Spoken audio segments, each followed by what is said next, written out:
So here's a question for you lovely listeners. Does anybody else remember that time I read the story about Cuckbeard McRacist? I think I actually did it with Songo and Bubs. Yeah, there's another part. In fact, it's the finale. This is a story from Lieutenant Olivia. The Misadventures of Cuckbeard McRacist. The finale. Sorry for any grammar or spelling mistakes. I wrote this late last night. Sorry for any mispronunciations or verbal mistakes. I'm quite drunk. Edit. Plenty of the stuff in this story can be potentially upsetting or triggering to some people. Viewer discretion advised. So you remember our characters, and if you don't, I'll go through them one more time, because there's a whole list. Olive. Be me. A thin, slightly shy, brown-haired girl who hangs out with her small group of friends, plays piano, and sings badly. Half Japanese and white. Keep this in mind.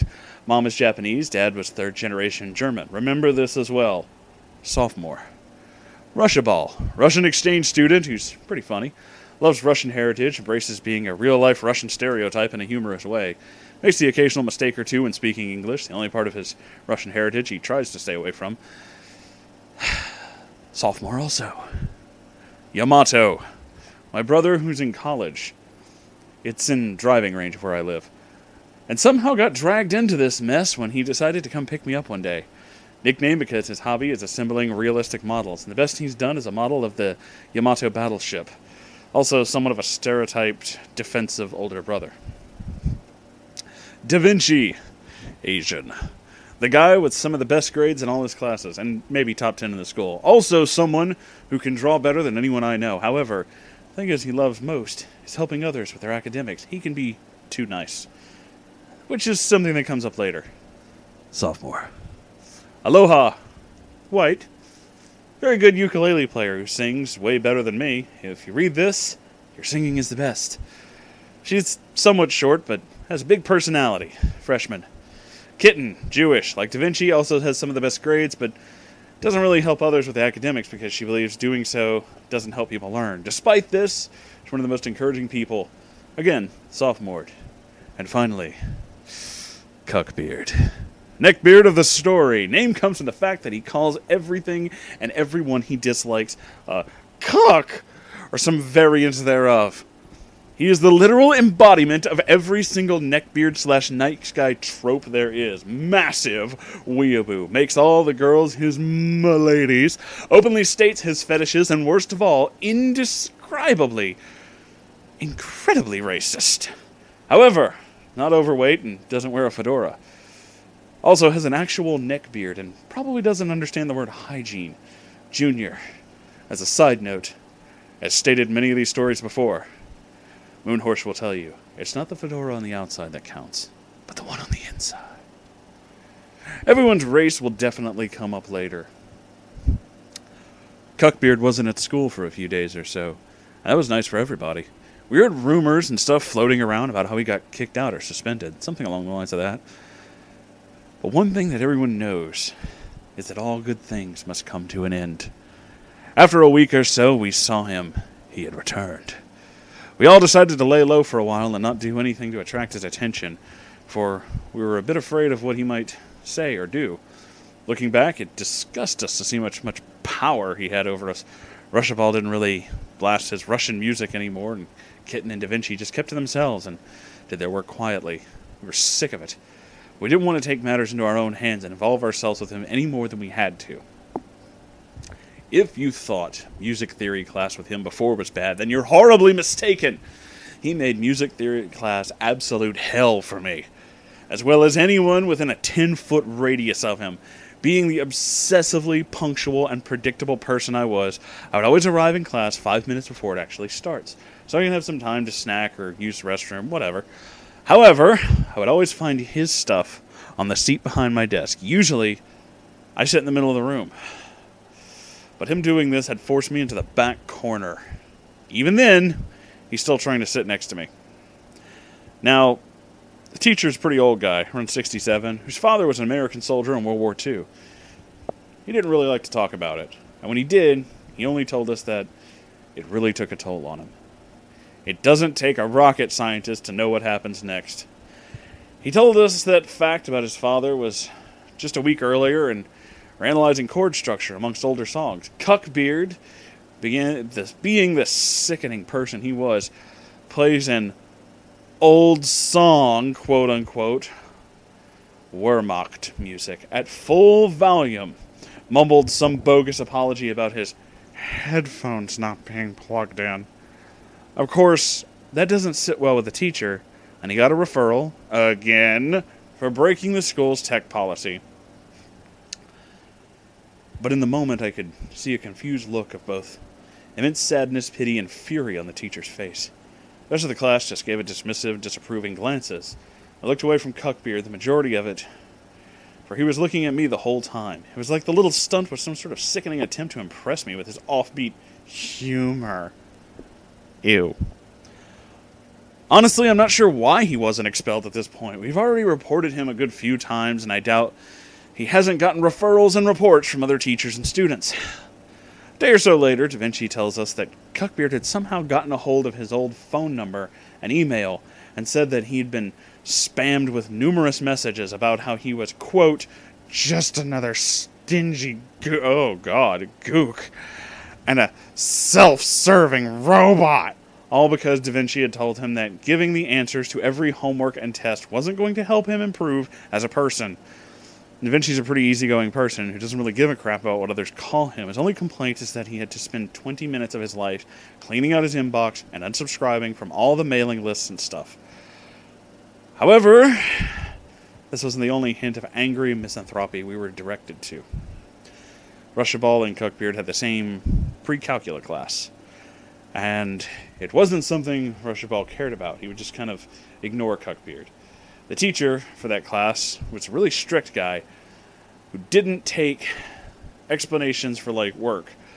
And later we would discover that the reason Rushaball had been missing a few assignments was because Cuckbeard had stolen them from the basket. More about where we learned this later on. Aloha, after Jim one day discovered her ukulele, something that was practically one of her limbs, had all of the strings cut off. She was obviously distraught and wanted to find out who did it.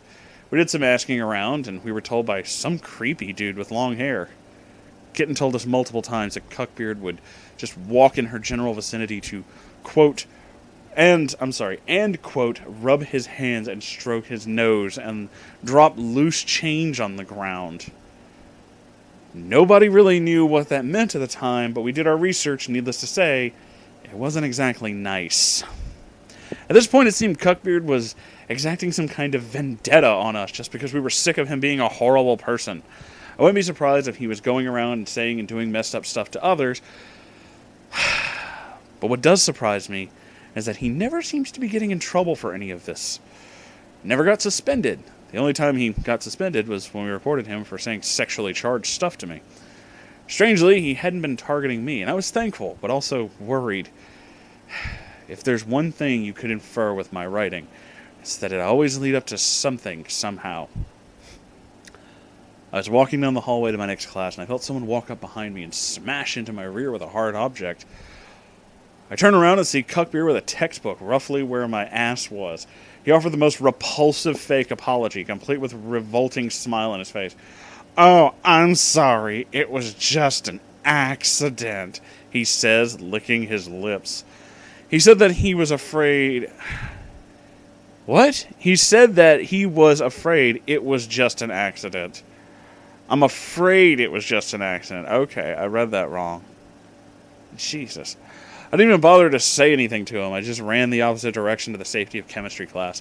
Also, whenever I see Cuckbeard, even in a crowd, I could see him looking my way for some reason. Either I was just really irrational, or he was really that disgusting and obsessive. Now, time for the climax, I guess. Well, nothing really happened for a few days.